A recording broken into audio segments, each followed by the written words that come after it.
This edition of the Impact Podcast is brought to you by ERI. ERI has a mission to protect people, the planet, and your privacy, and is the largest fully integrated IT and electronics asset disposition provider and cybersecurity-focused hardware destruction company in the United States, and maybe even the world. For more information on how ERI can help your business properly dispose of outdated electronic hardware devices, please visit eridirect.com.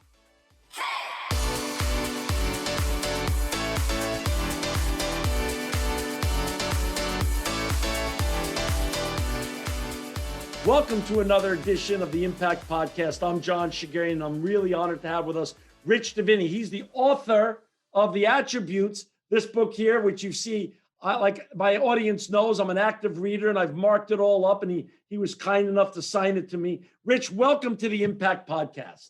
Thank you, John. It's a pleasure to be here. Thanks so much for having me.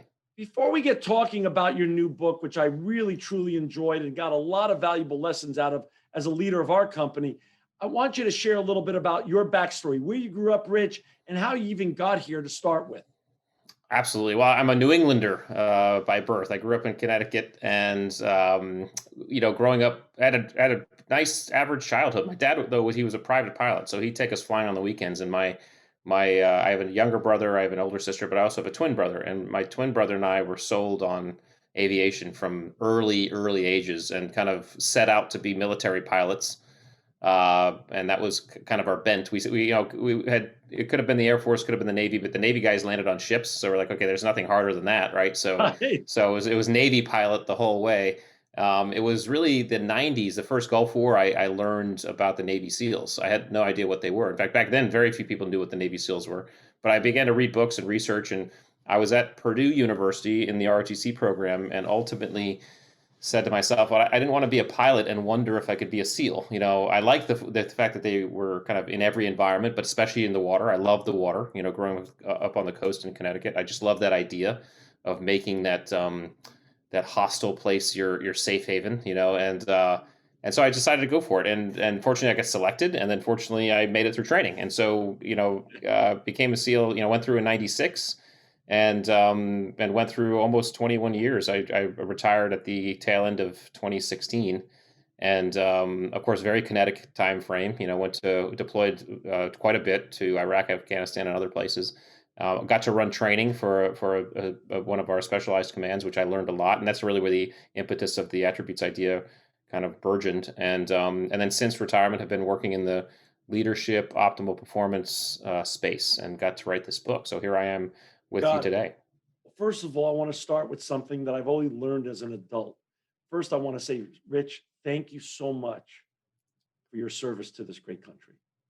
Well, thank you. And I thank you for the appreciation. The appreciation is not lost on me or anybody who serves, because it's just nice. It's nice to be appreciated. So thank you that.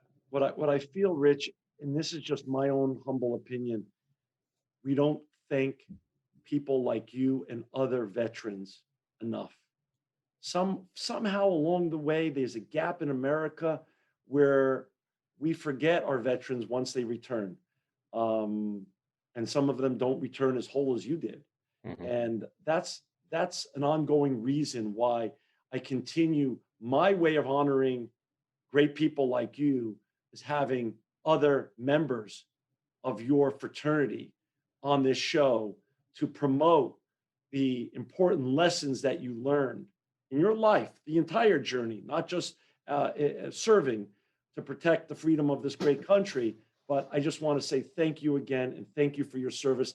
I never want to forget to say that, and I try to make that a practice. And also for our listeners and our viewers out there, to find Rich, you could go to theattributes.com, theattributes.com. That's where he has his practice, his consulting practice, and you can learn more about Rich and all of the work that he's doing, including his new book, which we're going to talk about today, The Attributes. So you have your consulting practice, you retire, so to speak, from your service in the end of 16, beginning of 17. You start your practice of leadership consulting and teaching. What made you put it all into a book like this, though? What was your epiphany, your the aha moment that I got to get this down and get this into this book? You know, John, ultimately, I am very fascinated and, in fact, passionate about human performance and really what I would call elemental human performance. What causes us to do the things we do, and in that, what causes success, what causes failure. And I think because of the background in the SEAL teams, you are, I mean, just from the gate, from the start gate in BUDS, basic underwater demolition SEAL training, you're thrown into uh, deep challenge and stress and uncertainty. I mean, some of the toughest training in the world, and so we always hear this idea, this kind of mantra of, hey, it's only when things get tough with the real us comes out, right? Well, I'm kind of fascinated with what the real us is, because I think the real us is always there. It's always showing up, and it can kind of understanding can kind of explain our behavior. And ultimately, getting down to the elemental us involves those innate qualities, those attributes that we come to the game, that we show up to the game with, because those drive our behaviors in those times of well, all the time, but certainly in times of stress, challenge, and uncertainty. And so that's what I had done some of this work when I was running SEAL training, and I thought I kind of brought it out, and I said this can be dusted off and kind of ubiquitized, and we can talk about it in terms that everybody understands, because it explains human behavior, not just SEAL behavior. So that was really the idea. Got it. And, I would typically end with this question, but I want to start with this because I want our listeners to understand how deep you really go in your new book. Um, I've read one of your one of your fraternity brother members' books, Jocko Willick's books, and what I take away, there's a lot to take away from his great writings as well. But discipline equals freedom. If you want to Mhm. boil it down. So, Rich, if I was to ask you to boil down the attributes, what do you want our listeners, our viewers, our readers from this podcast to take away when they buy your book and they read it like I did? What is the big takeaway you want them to come away with? Well, I mean, if I were to boil it down and just piggyback off of Jocko's statement, which I love, Yeah. discipline equals freedom, it would be, do I have discipline? Mm, What is my engine, right? So human performance, our performance yeah. has to do with how we show up, and honestly, we're all human. That's what we know that, but we're all like automobiles. Some of us are Jeeps, some of us are Ferraris, some of us are SUVs, and there's no judgment there, because the Jeep can do things the Ferrari can't do, and the Ferrari can do things the Jeep can't do. But the key to understanding and improving ourselves is to lift that hood and figure out what engine we're showing up with, because you may be a Jeep that's trying to run on a Ferrari track. Okay, and again, there's nothing wrong with that either. But knowing that is going to help you in In the performing in journey. that on the journey, right? And so again, I'm really interested in helping people start to introspect in a way that allows them to explore their edges and explore their potential. I think the book will allow you to do that. No, it does. And like I shared with you off the air before we started, I have this company, and get to be the leader of this company. And I got so much out of your book. There's so much to learn there, and you can continue to self learn about yourself even at 58 years old. I'm going to throw some words by you that I took out of the book, because I always write notes before I do this, these interviews. And I wrote down some key words that I want you to share your thoughts on that you covered in the book. The importance of grit. Yeah, grit is not just one thing. Grit is the Yeah. ability to power through, to kind of break through and keep going, largely concerned with kind of those small pushes, or the shorter pushes. And grit is not, it's not an attribute. It's made up of it's made up of a few attributes that are blended and catalyzed in a way that allows us to push through. And so if we have a predominance of those grit attributes, we find ourselves more easily able to, or more smoothly able to, or more often, because it's never easy, but more often able to power through, persevere, adapt, and actually step into our fears, which is courage. So we were all dealt the bad hand of this tragedy of COVID-19. Yeah. And and sticking to the theme of grit, let's talk about one of its sisters or brothers, resilience. How does Hmm. resilience fit into your definition of grit, and how we can be more resilient to make it through a bad hand of cards? Yeah. Well, I mean, part of grit means you're going to have to work your butt off to power through. And in that process, it's going to be hard, it's going to be dirty, it's going to be somewhat destructive and tiring. So part of grit, part of the ability to do that over and over again, it means we have to be resilient. We have to be able to bounce back.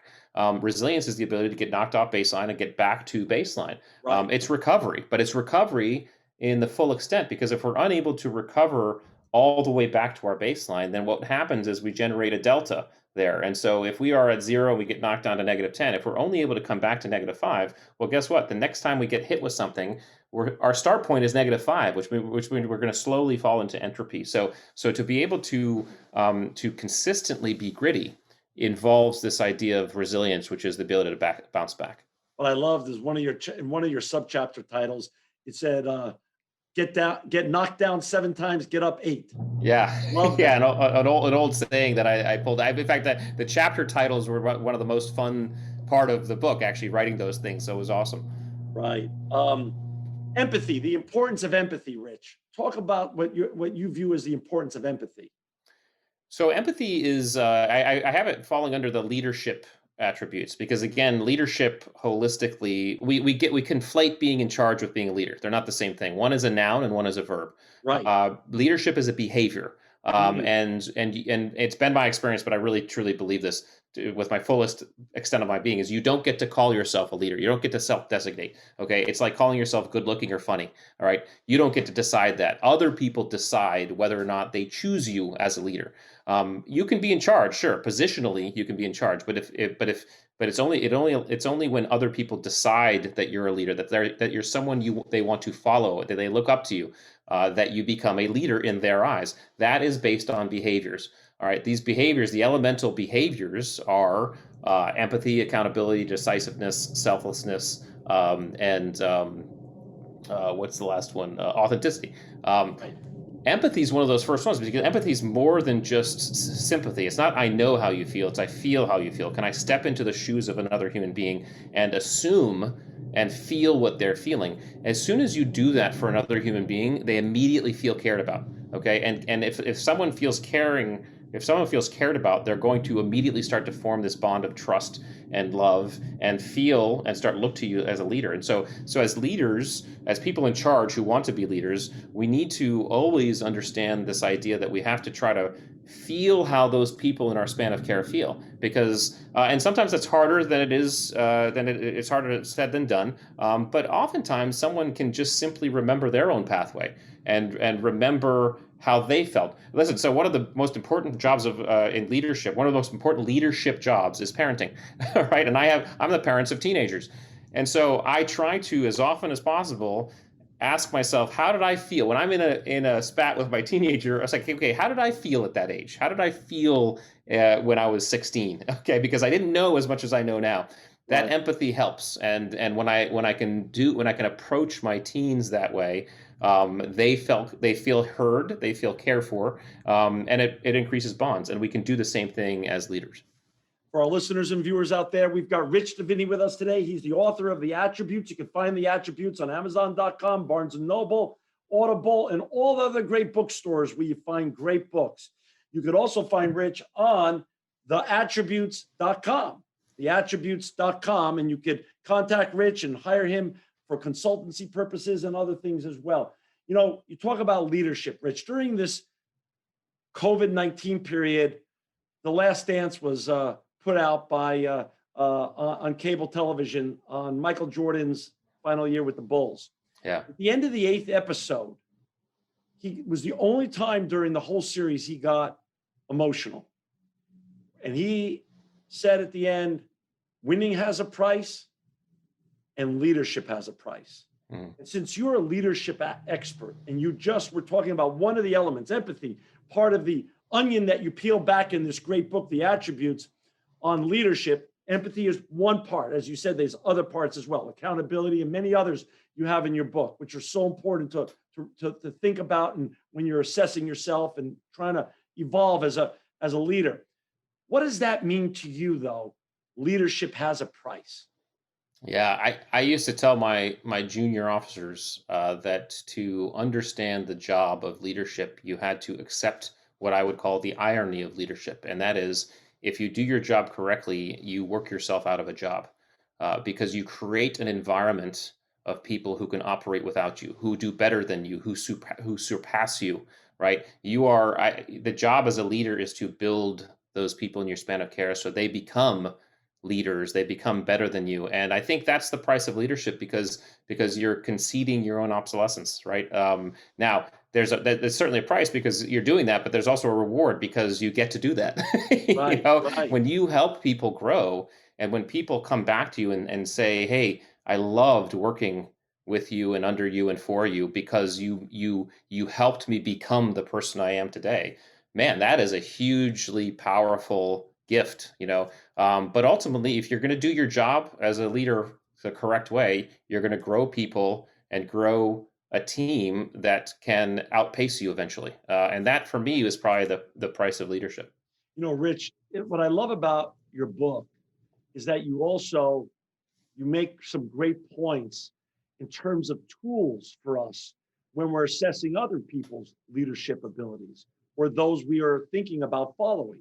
Mhm. And one of your subchapters in the book was about beware of the fearless leader. Yeah. What do you mean by that? Yeah, so that was a chapter on courage, which is an attribute. And that's one of the grit attributes. And in the chapter, I go into the neurology of courage and how we can kind of step into it. Ultimately, though, when we're talking about leadership, let's talk about courage and fear. Courage is literally the ability to step into our fear. That's what courage is. And in fact, it's a specific switch in our brain that when we decide to fight, right, which is the fight or flight, when we decide to step Right. into our fear, that switch gets kicked, right, and we get a dopamine reward. So it's the ability to fight.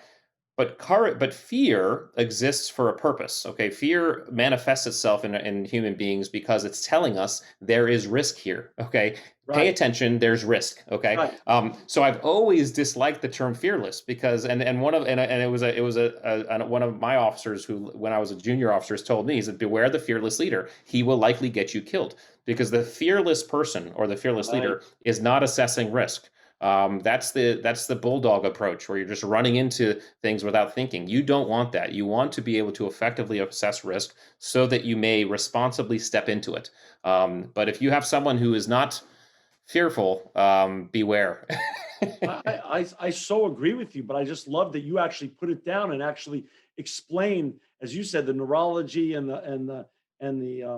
the information behind that. Because most people don't realize that. They think leaders are just born leaders and they just walk into a situation and that's just them. But there's so much preparation that has to go into. They talk about Tom Brady before the last Super Bowl. Giselle is and his children moved out of the house, so for 12 days he could literally with zero distractions prepare. And this Mhm. guy already had won what, 5 or 6 Super Bowls before this. So to Yeah. me, the preparation issue, and that's because he didn't want to go into the Super Bowl and lose. So there's a fear of not living up to being Tom Brady, and that goes for everybody and whatever. So I just love that chapter. You also disavow us of some other terminology that I so really was fascinated by. Historically, when someone's called a narcissist, it's sort of a bad thing. But you said in your book, you had a whole, analysis of there is the upside and a downside to narcissism. It's not all downside. Can you share a little bit about what you meant by that? Yes. Well, so a narcissist likely has the disorder, which is a codified personality disorder, and that's a bad thing. Okay, Okay. because it's Okay. destructive. And the DSM-5, which is the kind of the psychology Bible, will outline the 9 criteria. They're sentences that if you have 5 or more, you technically have this disorder. But I looked at that, I read it, I said to myself, okay, I don't have 5, but there's elements of each one that it seem familiar to me, Right. and I had to ask myself, okay, when I was a 22-year-old kid wanting to be a Navy SEAL, why was that? Okay, sure, I was a patriot. Sure, I loved my country. Ultimately, I wanted to be a badass. I wanted to see if I could do something that very few people could do, and stand out. And so, narcissism is the desire to stand out, be recognized, be adored, feel special. Okay, every human being wants to stand out, wants to at some point in their life wants to stand out, be adored, feel special. There's nothing wrong with that. And so, and by the way, this is biologically founded, right? Because when we're infants being paid attention to by our parents, we're getting bursts of three chemicals. We're getting bursts of dopamine, which is a feel good chemical. This feels good, keep going. Serotonin, which kind of this feeling of safety and bonding, and then oxytocin, which is known as the trust hormone.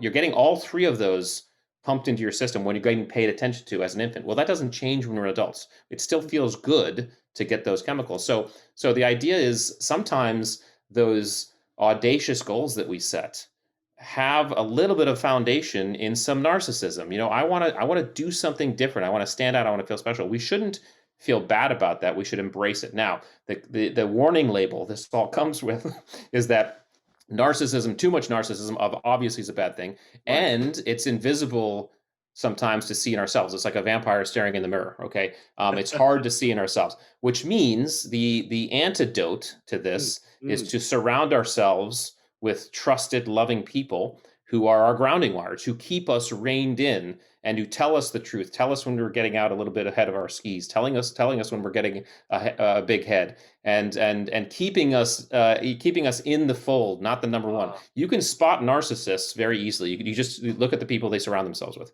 Okay, because true full-blown narcissists will surround themselves with sycophants. And those sycophants their whole job will be to make sure this person is feeling like the person, right? The number one people. And when those people leave, those tribes are usually very temporary, because it's very hard to stay in that position of constant sycophantness, whatever you call it. But so people will exit that, and as soon as they do, usually that person who exited is now an enemy, because that person is no longer uplifting that narcissist. So you can tell, they're easier to spot, out on the outside, but just make sure you surround yourself with people who tell you the truth, and you trust and love. so don't surround yourself, as you say, with synced events, which is just a little bit more fancy terminology than just a bunch of yes people. That's right. Okay. That's right. Yeah. You have a great chapter and on the art of vigilance. Can you explain what you mean by the art of vigilance? Yes, that goes into the mental acuity attributes. The first one being situation awareness. Situation awareness is really how our brain takes in information. Our brain and nervous system. It all actually comes through our nervous system and into our brain. But we have 11 million bits of information coming into our systems at every second, right? Through all five of our Right. senses. Our conscious mind, our frontal lobe, can only process about 2,500 or so, which means we're doing a massive amount of deselection constantly. Which I can do. I'll know. Right now, things are going on that we're not noticing until I say, "Well, you're not noticing the bottoms of your feet and your shoes." Okay, until I just said that. Okay, Right. so we're doing a massive amount of deselection. Situation awareness is one's ability to take in the maximum amount of information and notice things. Okay, that speaks to vigilance. Okay, some people are more vigilant, more situationally aware than other people. Okay, I'm someone who has naturally had a heightened sense of situational awareness. Now, obviously, my career amplified that, but I walk around a city street and I notice things. I notice faces, I notice hands, I notice dark alleys, I notice vehicles. Right. Mm. There are other people who walk down a city street and are in la la land. They don't notice anything. It doesn't. Again, there's no judgment there. It's just how you show up. Right. We can practice our own situational awareness though by understanding that it is vigilance and actively paying better attention. This means taking off our headphones, putting down our phones, and start noticing the world around us. And it helps. It helps if you can be vigilant and notice more things. There's a downside to hyper vigilance, right? This is where a lot of PTSD stems from, in Right. terms of service members coming back. Because when you're overseas in a combat zone, you have to. You're always on key. You're always paying attention to everything, Right. and you get used to that. And so if you come home and you're unable to dampen that and turn that off, everything is like you're almost like you're hyper. It's like Clark Kent as a kid, right? Yeah. All this stuff's coming in too much. So the ability to dampen that once in a while is actually a good thing. But I think it's always good to notice things around you. Rich, as a leader, we've all gotten accustomed to the term dream team. And as a leader, you're always trying to put together. You want to be Bill Belichick. You want to be Phil Jackson. You want to be Nick Saban. You want to put together the dream team. Same thing goes in business. Hmm. But again, in your book, as you peel back your definition of the dream team, you said there's a dream team paradox. Can you explain to our listeners and viewers what you mean in your book? And again, for our listeners out there, it's called The Attributes, 25 Hidden Drivers of Optimal Performance. The Attributes. What do you mean by the dream team paradox?